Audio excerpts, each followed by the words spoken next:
Hola,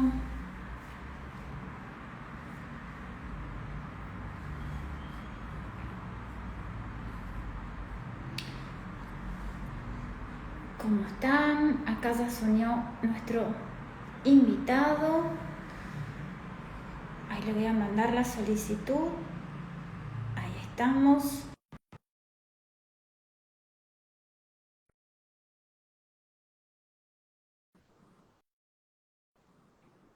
Ahí ya le acepté. Ahí Hola Marielena, ¿cómo te estamos. va? ¿Cómo? Pero muy bien, Bueno, muy Nicolás. ¿Cómo bien, estás? te agradezco un montón la invitación, un lindo momento para hablar de estos temas, así que me pone muy contento estar acá, gracias. A mí también, la verdad que para mí es un honor que participes del ciclo Nueva Cultura Legal 2023. Si te parece, voy a hacer la presentación al ciclo de hoy para después darte la palabra para la Perfecto, muchas reflexión. gracias. ¿Bien? Gracias a todas las personas que se van uniendo. Bien, el día de hoy contamos con un invitado especial que es el escribano Nicolás Agustín Soligo Schuller. ¿Está bien dicho? Eh, Agustín es escribano de la provincia de Buenos Aires, abogado recibido en la Universidad Católica de La Plata, doctor en Derecho Notarial y registral por la Universidad Notarial Argentina, una gran universidad, director de la Diplomatura en Desarrollos Inmobiliarios de la Universidad Notarial Argentina, miembro del Comité de Redacción de la revista notarial del Colegio de Escribanos de Buenos Aires, de la provincia de Buenos Aires, profesor titular de cátedras en la Universidad Católica de La Plata y Universidad Notarial Argentina, autor de numerosos libros y publicaciones. Resulta crucial un comportamiento ético a la hora de abordar estos negocios, dado que el mayor de los problemas que enfrentan las personas cuando se ven inmersos en áreas grises es el manejo adecuado de tomas de decisiones. Negocios de gran impacto social merecen un tratamiento ético. Bien, voy a pasar a comentar lo que es el ciclo de Nueva Cultura Legal para los que se van sumando. El ciclo de Nueva Cultura Legal es un proceso cultural que nace a raíz de los cambios que se vienen presenciando en los diferentes ámbitos de la sociedad. Nace con la generación de los millennials y los Z, y como todo proceso implica cambios a nivel educativo, institucional, organizacional y profesional. Ante la nueva cultura legal, ningún sector va a quedar excluido.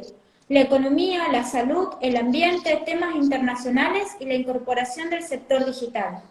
La nueva cultura legal debe ir de la mano de una buena justicia y de la alfabetización mediática e informacional en todo el territorio de la República Argentina. Y todos tenemos nuestra cuota de responsabilidad en esto. El impacto global de las nuevas tecnologías permite sostener la necesidad de plantear espacios de reflexión jurídico-filosóficos. El ciclo comenzó con posteos en el año 2020 y en mayo de ese mismo año, a pedido de miembros de la comunidad que crece paso a paso, día a día, se comenzó a transmitir en vivo por aquí con invitados de Argentina y de otros países. Es por tanto necesario mostrar la relación entre el derecho y la filosofía en una sociedad en constante transformación. Nace con el fin de superar la rigidez de la norma y considerar una aproximación más dinámica. Intenta transmitir constantemente contenido de valor y contenido sobre el respeto a la dignidad humana, los principios fundamentales. Por ello se menciona que la nueva cultura legal nos obliga a trabajar con ética, entendiendo que sólo así podemos avanzar hacia un Estado constitucional de derecho, hacia un Estado de justicia. Se crea este espacio de reflexión y ejercicio profesional con el fin de mostrar que hay principios que son insoslayables, y mi esperanza es crear conciencia de esta realidad y concientizar para avanzar.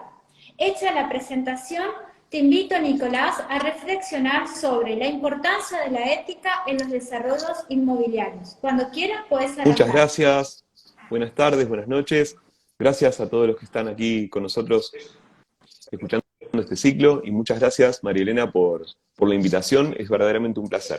Y Y quería empezar diciendo que una visión del derecho donde abarca el aspecto valorativo y lógico de la justicia es fundamental en los tiempos que corren. Y yo realmente comulgo con esta visión amplia del mundo jurídico, donde no hay que descartar tampoco los aspectos sociológicos, ¿no? Como habías mencionado, el impacto de las nuevas tecnologías en el cambio de paradigma. Hoy en día no podemos dejar de soslayar los medios informáticos en la contratación, en la divulgación, incluso en la elaboración de contenidos, ¿no? Como está pasando actualmente con todo el cambio de paradigma de la inteligencia artificial también, que tiene impacto en el derecho. La nueva cultura legal, que involucra todos los aspectos sociológicos, tecnológicos y valorativos, es muy compatible con la visión tridimensional, ¿no? del mundo jurídico, como orden social justo. La justicia como principio rector, como valor supremo del derecho, y que tiene relación con respeto a la dignidad de la persona humana, como un elemento de derecho natural. Bueno, a través de los temas que vamos a ver hoy, se cumple, entre otros aspectos, se intenta o se propende al acceso a la vivienda, este mandato constitucional que va a la par del artículo 41 que habla del desarrollo sustentable, ¿no? Con la modificación constitucional del año 1994. Bueno, yo a este respecto voy a comenzar hablando de una especie de decálogo de valores que tienen que estar a la vista de todos los operadores jurídicos que se vinculan con desarrollos inmobiliarios, tanto el desarrollista, el constructor, como los distintos corredores, abogados, escribanos, todos los que están en derredor de la figura constructiva y que hacen llegar a buen puerto todo el emprendimiento. En primer lugar, hay que mencionar la sustentabilidad, es decir, un desarrollo que sea compatible con la conservación de los recursos naturales, lo que he visto en algunos artículos que ha publicado Marilena, la macrobioética, ¿no? Al servicio del desarrollo humano.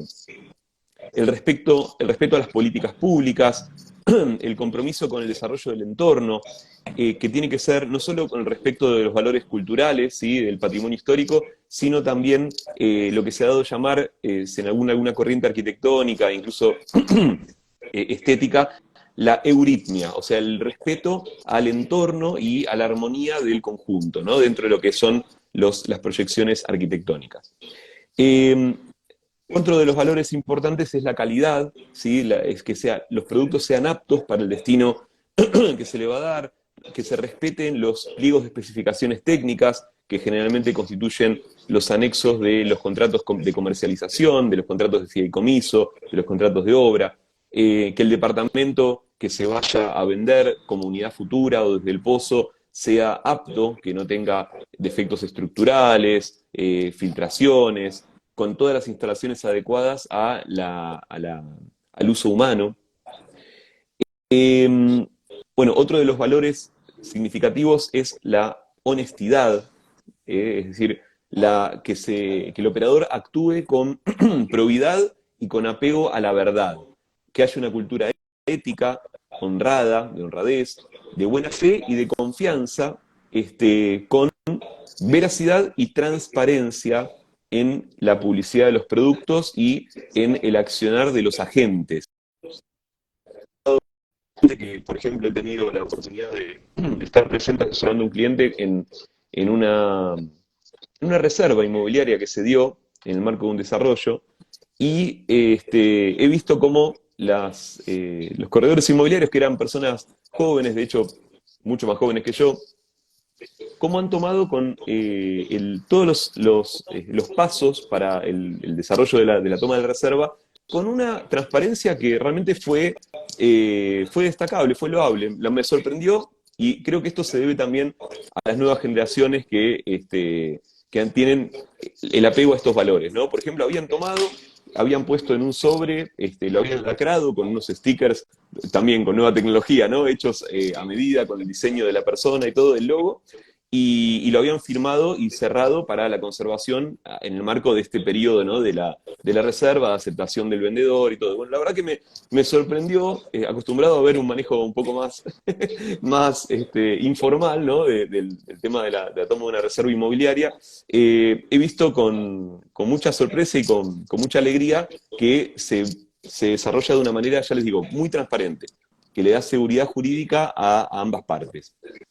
Estos son los valores que hay que tener en cuenta porque le dan confianza, ¿no? En el fondo, he visto que vos mencionabas también en algún artículo el tema del imperativo categórico de Kant, ¿no? De obrar de tal manera que tu, tu actuación se pueda llevar como máxima aplicable a toda la humanidad. Bueno, esto tiene que ver con cómo nacieron la obligatoriedad de los contratos, en realidad, que la persona hace algo y en el sinalagma espera que la otra también cumpla, y en la medida que van cumpliendo los dos se va desarrollando una confianza y una ejecución del contrato saludable, ¿no? Jurídicamente hablando. Bueno, todo esto hace que justamente el valor de transparencia en la actuación y la veracidad y la honestidad haga que también propende tanto al desarrollo comunitario como al desarrollo individual de la gente, ¿no? Porque el cliente seguramente lo va a volver a elegir. Esto viene a la mano de otro valor que es la eficiencia. La eficiencia significa desarrollar con destreza o con talento su actividad para brindar un servicio correcto y llegar al resultado deseado, que aquí tenemos un valor muy, muy allegado a la eficiencia, que es la eficacia. La eficacia es lograr el cometido y eficiencia tiene que ver con la celeridad y la eficacia, digamos, que los pasos a seguir sean lo más fácil de desarrollar, ¿no? Que se llegue al resultado de la manera más sencilla posible. Otro valor que después les voy a comentar en una segunda parte, que es cómo se captan normativamente estos fenómenos, estos valores, es la responsabilidad. El valor de responsabilidad significa que los agentes asuman las consecuencias derivadas de la prestación del servicio, que haya una respuesta frente al requerimiento o planteo del cliente y del operador y del consumidor también. Tiene que ver con la integridad, ¿sí? Con la coherencia entre lo que se dice y lo que se hace. Y la responsabilidad, según un nuevo paradigma del código, tiene que ver también con la función preventiva de daño. Es decir, que la persona evite todo daño presente y futuro. Y si el daño ya se cometió, ya se produjo, bueno, tratar de que se desarrolle en la menor cantidad posible. Después les voy a contar cómo se captó este fenómeno. Bueno, otro de los valores muy importantes en los desarrollos inmobiliarios es el respeto al cliente, el respeto al consumidor. Un trato digno, un trato decoroso, acorde con la dignidad de la persona humana. Este valor, este pilar del derecho natural y el derecho positivo. Que tiene que ver también con el diálogo, con saber escuchar al cliente, la accesibilidad del operador jurídico, ¿no? Que permitan que el cliente trabe una relación y que pueda explayar todas sus inquietudes. Esto es muy importante porque muchas veces los clientes es frecuente que vengan con una cierta angustia, con una carga de angustia. Acá ya estamos encabalgados entre el derecho y la psicología prácticamente. Y que nos toque a los profesionales calmar esa angustia, ¿sí? Para poder después tener una comunicación eficaz. Entonces, ¿qué estoy haciendo? Pensar bien de dónde estoy, qué estoy comprando, esto es una locura o es algo normal, estoy siguiendo los pasos correctos, quién es este profesional que tengo enfrente, cómo dialogo con él, en qué registro de lenguaje me comunico. Bueno, todo eso es muy importante porque hay estudios, incluso, pero más que nada, sabes que no en el campo del derecho, sino en el campo de la medicina, donde se estudió el impacto que tiene digamos, la accesibilidad del profesional frente a las dolencias que él tiene. Y se descubrió que la escucha, o sea, que el hecho de escuchar al otro y dedicar el tiempo, que en el fondo es lo más preciado que uno tiene, dedicarle el tiempo suficiente al cliente, y con la mera escucha ya se evacua más o menos entre el 70 y el 80% de esa ansiedad, digamos, de esa problemática inicial comunicacional. Entonces, esto es importante tenerlo en cuenta porque es como un efecto placebo de escuchar, por así decirlo. No es que uno le está dando la solución jurídica en el sentido tradicional de pregunta y respuesta, ¿no? O de evacuar una consulta, sino que en un primer momento esa eficacia comunicacional. Es muy importante tenerlo en cuenta esto, darle acceso al cliente incluso a sentirse cómodo y poder preguntar. Bueno, otro de los valores fundamentales es confidencialidad, es decir, el resguardo de la información sensible que el cliente comparta con el operador, es decir, guardar debidamente el secreto profesional que está previsto en casi todas las leyes orgánicas de ejercicio profesional. ¿Eh? Y esto no solo se predica respecto de los operadores profesionales, sino que también respecto de aquellos sujetos que la ley le impone un debido actuar o un actuar con un determinado estándar de calidad, como por ejemplo el fiduciario, ¿sí? El representante de una persona jurídica, que tiene también este deber de confidencialidad respecto a la información que se le facilita. Bueno, otro de los puntos importantes valorativos es la legalidad. Es decir, esto es el respeto a todo el ordenamiento jurídico, a toda la pirámide jurídica. No solo las normas legales, sino que, yendo más arriba, las normas constitucionales, los tratados internacionales, las leyes, las normas de contenido administrativa, que en el caso de desarrollos inmobiliarios son locales y son de distintos niveles, a nivel provincial, a nivel de ordenanzas municipales, de normas de zonificación. Por ejemplo, la debida colocación del cartel de obra, con los datos del arquitecto responsable, de la empresa constructora, el respeto a los horarios permitidos de trabajo. Bueno, y la legalidad también trasciende y se predica respecto del cumplimiento de obligaciones tributarias y el cumplimiento de las normas relativas al lavado de activos, ¿no? Esto muchas veces sujetos que se denominan sujetos obligados de la UIF, de la Unidad de Información Financiera, donde hay todo un protocolo de actuación y de digamos, tener ese andamiaje para detectar casos de lavado de activos y financiación del terrorismo, ¿no? Y de vuelta, esto se predica tanto de operadores profesionales, como por ejemplo un corredor, que es sujeto obligado, un escribano, como también de el fiduciario, porque el fideicomiso, tanto el rol de fiduciario también es un sujeto obligado de la UIF. Y bueno, y por último les quería mencionar dos valores también para completar esta especie de decálogo.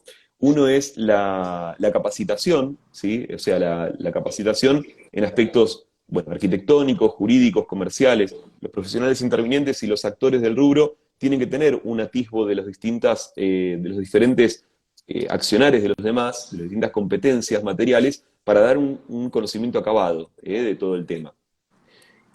Esta capacitación, en realidad, a veces se habla de un valor ético y según la corriente filosófica de que se trate, puede llegar a ser extraético, ¿no? Que es como algo previo a, por ejemplo, Aristóteles hablaba de virtudes dianoéticas, ¿no? Bueno, y por último, el último de los valores que podría representar acá en este suerte de decálogo es el asesoramiento, ¿sí? Que esta capacitación se trasunte o se traslade a la información al cliente y la divulgación de la información técnica. Las consecuencias, las leyes, por ejemplo, orgánicas notariales, nos dan como pauta de asesoramiento informar al requirente de las consecuencias jurídicas del negocio que va a celebrar. Entonces, de todo eso para que tenga una previsibilidad y un obrar consciente de las consecuencias.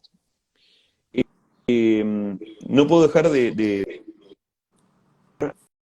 que tienen los emprendimientos la intervención notarial, ¿sí? La intervención del escribano público dentro de los países que abrazan al notariado de tipo latino. Eh, Por momentos se te entrecorta, este, Nicolás. Por momentitos ay, ay. como que se te entrecorta. Pero, o sea, se escucha bien solamente a vos a salvedad nada más. Que por momentos se entrecorta. Sí, no sé si estoy muy cerca del router, voy a ver si hablo un poco más despacio, capaz, pero No, no, suele pasar, solamente lo menciono para que nada más. O sea, quédate tranquilo que venís bien. gracias.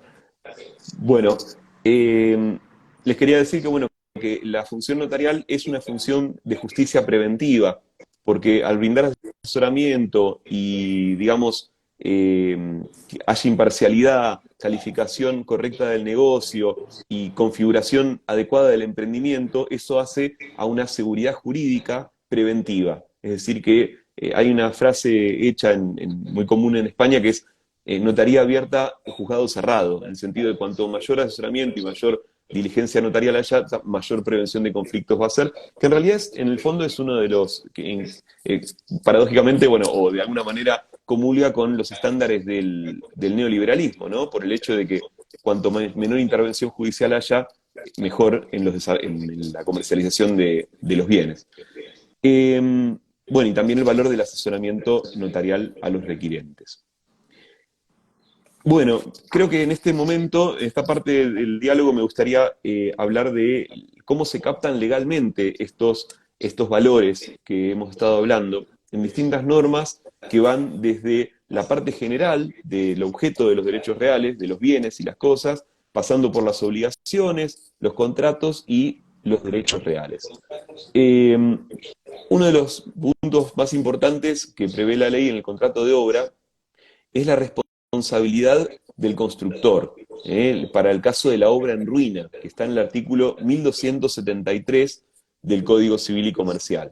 En este caso, el constructor responde frente al comitente o al adquirente, incluso de unidades, por la solidez de la obra, o si es impropia para el destino. Y aquí uno no tiene que solamente pensar en el derrumbe del edificio, que sería calamitoso, sino también que no sea apto o propio para el destino para el cual fue construido. Por ejemplo, que no haya filtraciones, que sea adecuado al hábitat del ser humano, que la cochera tenga las dimensiones suficientes para albergar el auto que pretendía tener. Entonces, de esa manera, con ciertas restricciones que pueden estar en el anexo constructivo o no. Y la responsabilidad se extiende solidariamente, 1274 del Código, al vendedor de la obra, al contratista, al mandatario, subcontratista, una serie de personajes envueltos en la comercialización, el proyectista, director de la obra, los profesionales ligados al comitente por el contrato de obra, todo eso también hay una responsabilidad extendida por el 1274. Prescribe a un año desde la ruina del edificio, y hay un plazo de caducidad muy extenso de 10 años desde que está aceptada la obra, desde que se recibe la obra, 1275. Entonces, dentro de ese plazo, una vez producida la ruina, hay un año para demandarla. El artículo 1710 del Código tiene otra captación del tema de la responsabilidad, con una novedad absoluta del Código, que es el deber preventivo de daño. Es decir, que toda persona tiene el deber de evitar los daños, adoptar las medidas razonables para evitarlos o disminuir la magnitud, y para el caso de que ya se produjo el daño, no agravarlo. Tenemos también normas ya en el campo de los contratos sobre defensa al consumidor y los contratos predispuestos, normas que prohíben la publicidad engañosa. El artículo 42 de la Constitución Nacional nos obliga a dar una información adecuada y veraz a los consumidores y los usuarios de bienes y servicios, y unas condiciones de trato equitativo y digno. Fíjense cómo las cuestiones que hemos estado diciendo de los valores se trasuntan y se captan a nivel de normativa vigente y bastante reciente, por cierto. La ley de lealtad comercial, la 22.802, en el artículo 9, nos habla que la prohibición de la publicidad engañosa, justamente, y se refiere específicamente al precio, condiciones de comercialización y relativas, entre otros bienes, a bienes inmuebles. Respecto al consumidor inmobiliario, las normas también se han ayornado en el Código Civil y Comercial, porque se prevén dos categorías nuevas de contratos, los contratos de adhesión y los de consumo, donde en los contratos de adhesión uno de los contratantes adhiere a cláusulas predispuestas unilateralmente y no participa en la redacción, y por eso la protección al adherente se da en el sentido de que se tienen por no escritas las cláusulas que importen renuncia o restricción a los derechos del adherente, y esta norma se aplica también a los contratos de consumo, por el 1117 del Código, que ya estaba previsto en el artículo 37 de la famosa Ley de Defensa del Consumidor, la 24.240, porque se tienen por no convenidas las cláusulas de renuncia o restricción a derechos del consumidor. Bueno, en otro orden de ideas, ya pasando al campo de los derechos reales, otra de las captaciones de estos valores que hemos estado hablando es el contralor municipal de las obras proyectadas y realizadas. Esto está en el artículo 1970, que nos remite a todas las normas locales, administrativas, que en la especie son las leyes de ordenamiento del suelo y las normas, las ordenanzas que regulan la construcción, con todos los indicadores urbanísticos y de zonificación. O sea, hasta qué piso se puede construir, cuánta superficie cubierta, cuánta ocupación total del suelo, en función a la cantidad de densidad demográfica que hay en cada zona. También se prevé un límite al minifundio, un límite a la división jurídica y física de los inmuebles, en el artículo 228, en la parte general del código, donde se habla de la divisibilidad, que lo van a regular las normas locales. Por ejemplo, en Provincia de Buenos Aires hay determinadas jurisdicciones donde se prevé un mínimo de metros de frente y un mínimo de superficie, pasado los cuales no se puede dividir. Estoy hablando del caso de loteos, por ejemplo, ¿sí? Y según también la zonificación. Después, por último, tenemos también las normas de restricciones y límites al dominio. En el caso del artículo 1973, las inmisiones tiene que ver con cualquier olor, luminosidad, vibración que se traslade de un inmueble a otro, donde puede llegar a provocar un daño y una molestia que exceda la normal tolerancia, dice la norma. Eso puede pasar no solo en el transcurso de la construcción, sino según el destino que se le quiera dar a la obra. Por ejemplo, si es un local de música o de enseñanza de música, un local bailable, tiene que estar insonorizado debidamente. O sea, impone deberes de obligaciones de hacer a los titulares de dominio.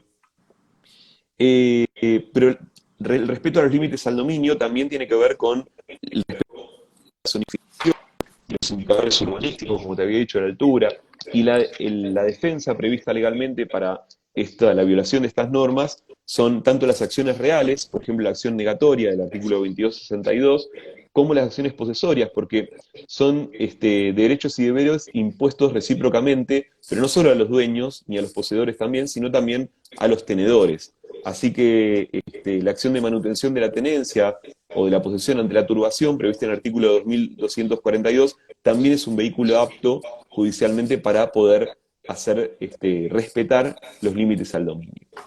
¿Cómo no? Disculpame, Nicolás, que te hago una acotación.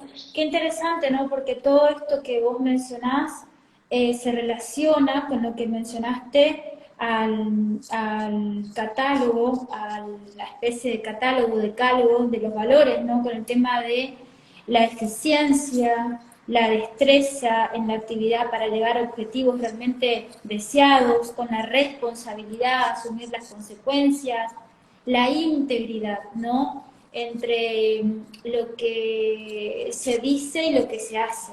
Así que es muy interesante cómo lo estás abordando y cómo se relaciona rotundamente, ¿no? Es impresionante, pero uno a veces piensa que es muy difícil llegar a una asociación y para nada, surge de manera palmaria de la letra de la ley, ¿no? Es solamente hay que hacer una lectura consciente y responsable, ¿no? Para ver que de la misma lectura de la ley se trasluce toda esta especie de decálogo que vos mencionaste al comienzo. Así que muy, muy interesante, Nicolás, lo que estabas mencionando. Qué bueno. No, y por último me queda también como un fenómeno normativo de captación de estos valores de responsabilidad, mencionar las normas que regulan la responsabilidad del fiduciario, porque la mayoría de los emprendimientos hoy en día se vehiculizan a través del fideicomiso inmobiliario, que yo en lo personal creo que es la figura más apta para hacer desarrollos inmobiliarios en general, y tiene una faz civil y una faz penal. Comenzando por la última, el artículo 173, inciso 12 del Código Penal, prevé un caso especial de defraudación, que es cuando el titular fiduciario dispusiera quiere gravar o perjudicar a los bienes y de esta manera defraudar los derechos de los co-contratantes. O sea que hay un caso de una pena impuesta para el caso de la verificación de una defraudación específica, ¿no? 173, inciso 12, que a su vez tiene se coadyuva con la responsabilidad civil del fiduciario, el estándar de conducta está previsto en el 1674, primer párrafo del Código Civil y Comercial, donde nos dice que el fiduciario, es decir, quien va a trabar relación con los terceros comercializando a través de boleto de compraventa, contrato de adhesión, debe cumplir las obligaciones con la prudencia y la diligencia de un buen hombre de negocios que actúa sobre la base de la confianza depositada en él. Y en esto no quiero dejar de soslayar que los valores en realidad están desde que el hombre es hombre y bueno, desde el derecho histórico, y fíjense cómo justo esta norma tiene relación históricamente con, por un lado, el estándar de buen hombre de negocio es una derivación del estándar de buen hombre, de buen padre de familia, del derecho romano, que hoy en día se formula de esta manera, ¿no? Todavía con algún sesgo de género, ¿no? Pero bueno, y sobre la base de la confianza depositada en él, también tiene que ver con la etimología de la voz fideicomiso, que es confiado a la fe, fideicomisum, comisus, donde confianza es un elemento fundamental y también es un valor. Así que, bueno, con esto más o menos he cubierto los temas que habíamos hablado sobre los valores y la captación normativa de la ética en los desarrollos inmobiliarios. Así que quedo abierto a cualquier pregunta. Sí, yo lo que te voy a mencionar, Nicolás, primero de todo, bueno, agradecerte porque la verdad que dejaste un profundo contenido ético en una figura en figuras de negocios que a veces parece que no se dejan ver, pero claramente mostraste que sí, que es posible y que de hecho hay empresas que lo tienen muy presente, o sea que la única pregunta que podría llegar a hacerte es con el tema de esta capacitación que vos mencionás en aspectos jurídicos, arquitectónicos, eh, esta capacitación debería ser abordada en qué plano, dentro de las mismas empresas por parte de personal, para los que van a desarrollar estos negocios. ¿Cómo considerarías vos que podía ser factible esa capacitación? Sí, ahí está muy bien la pregunta porque yo creo que las distintas instituciones tienen que brindar una formación a esto. Y no solo estar, por ejemplo, desde la arquitectura, digamos, el aspecto legal, o desde lo legal, el aspecto arquitectónico, ¿no? De los derechos reales, sino también eh, hay una multiplicidad de cursos y de diplomaturas y de estudios académicos que permiten adentrarse en esta dimensión, con lo cual, para luego poder capacitar internamente a los distintos empleados de la empresa constructora o los distintos operadores del rubro, ¿no es cierto? Así que sí, así, este año tuve el honor de estar dirigiendo la diplomatura en desarrollos inmobiliarios en la Universidad Notaria de Argentina, que tiene la virtud, digamos, de encarar este fenómeno multidisciplinariamente. O sea, y admite la participación por distintos agentes del sector, ¿no? Entonces, se trata de que se tenga un panorama de las distintas áreas, incluso hasta del marketing inmobiliario, que es algo que generalmente no se ve en posgrados jurídicos, ¿no? Pero que hoy en día es esencial para el fracaso o el triunfo de un desarrollo. Así que bueno, de a poco se va generando esta cultura de divulgación, ¿no? Sí, y qué interesante esto que mostrás, el tema del marketing inmobiliario, porque siempre, obviamente, ahí juega el rol ético, ¿no? Muy importante a la hora de lo que vos mencionaste hoy en cuanto a la comunicación por parte de los agentes inmobiliarios, que sea una comunicación transparente, en consonancia, ¿no? Y en respeto a la dignidad del cliente, ¿no? Y también respeto a la profesión misma. O sea, que es muy importante eso que mencionaste porque hoy se requiere muchísimo ese comportamiento ético en cuanto a las campañas publicitarias en estos tipos de mercado, ¿no? Del mercado inmobiliario, que no sean publicidades engañosas o que propendan a la vileza del mercado con tal de ganar, ganar, ¿no? Y celebro lo que está haciendo la Universidad Notarial Argentina. Yo tuve la oportunidad de participar en un curso y la verdad que es una universidad totalmente completa en cuanto a profesionales. A menos a mí me pareció así. Una excelente universidad, realmente una excelente Muchas gracias. universidad. Ahora te voy a hacer una pregunta antes que finalice el ciclo que le hago, bueno, a todas las personas. Gracias nuevamente por todo lo que nos brindaste. La verdad que fuiste muy, muy puntual, muy certero y dejaste enormes enseñanzas. Te voy a hacer una pregunta si vos considerás, Nicolás, que estamos ante una nueva cultura legal y de ser así o de no ser así, ¿por qué?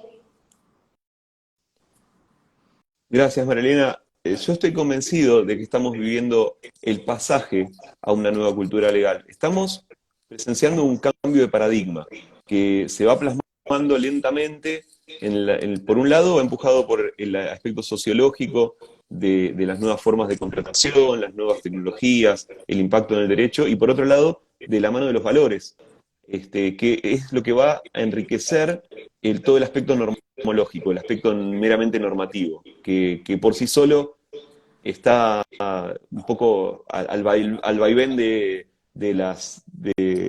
los cambios, ¿no? Pero con esos dos parámetros, especialmente el de la justicia y de todos los valores éticos, tiene un norte y un lugar hacia donde estar dirigido. Yo estoy seguro de que estamos viviendo el cambio hacia una nueva cultura y la verdad que me pone muy contento y me encanta que lo estés también difundiendo. Bueno, muchísimas gracias por tu respuesta, tu fundamentación. Y bueno, el ciclo siempre tiene un límite en Instagram, yo nunca sé cuándo corta. Verdaderamente, gracias, un placer enorme. Este ciclo va a quedar grabado acá para las personas que no pudieron ingresar hoy, así que queda grabado en la cuenta para que lo puedan escuchar cuando quieran. Y un placer y gracias a todas las personas que han participado. Y como siempre, les hago la invitación para el próximo ciclo, que es el siguiente, el martes que viene, que va a cambiar el horario, que es a las 18 horas solamente el martes que viene, que contará con la participación del maestro Ronald Arasi. Así que muchísimas, muchísimas gracias, Nicolás. Un placer haberte tenido en el ciclo Nueva Cultura Legal. Un placer para mí también y te agradezco muchísimo, Marilena. Nos vemos. Gracias. Nos vemos. Gracias. Chau, chau.